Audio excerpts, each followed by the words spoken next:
Le travail de mère est difficile et trop peu souvent valorisé. Sachez que ce que vous avez fait, ce que vous faites et ce que vous ferez en vaut la peine. Récemment, une jeune mère m'a écrit qu'elle avait l'impression que le monde attendait d'elle qu'elle enseigne à ses enfants la lecture, l'écriture, la décoration intérieure, le latin, le calcul et l'Internet.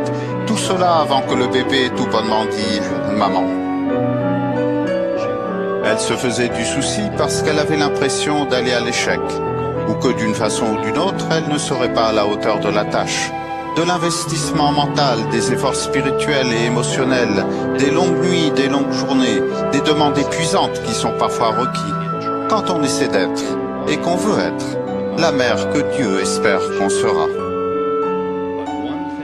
Mais, ajoutait-elle, il y avait quelque chose qui lui donnait la force de continuer. Je cite, « À travers tout cela, dans les moments d'abattement, je sais, au fond de moi, que j'accomplis l'œuvre de Dieu. Je sais que par ma maternité, je suis sa partenaire éternelle. Mère, chérissez ce rôle qui vous est si particulier et pour lequel les cieux envoient des anges veiller sur vous et sur vos petits.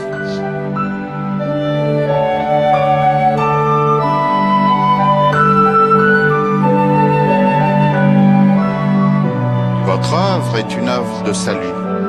Par conséquent, vos capacités seront magnifiées, vos manquements compensés. Vous serez rendu meilleur que vous n'êtes, et meilleur que vous ne l'avez jamais été. Et si, pour une raison ou une autre, vous faites cet effort courageux seul, sans Marie à vos côtés, alors nos prières en votre faveur n'en seront que plus ferventes. Sachez que si vous avez la foi, les choses s'arrangeront malgré vous, ou plus exactement grâce à vous.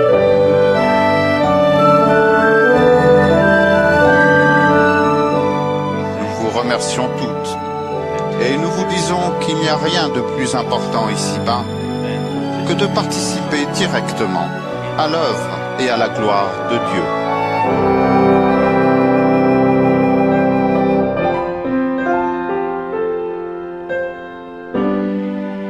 Je tiens à dire à vous toutes, mères, au nom du Seigneur, que vous êtes extraordinaires. Vous vous en tirez magnifiquement. Le fait même que l'on vous a donné une telle responsabilité est la preuve éternelle de la confiance que votre Père Céleste a en vous.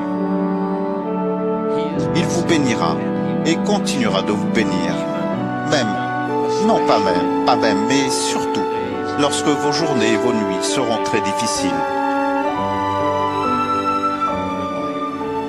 Confiez-vous en lui. Confiez-vous profondément en lui. Confiez-vous toujours en lui. Et marchez résolument avec constance dans le Christ, ayant une espérance d'une pureté parfaite.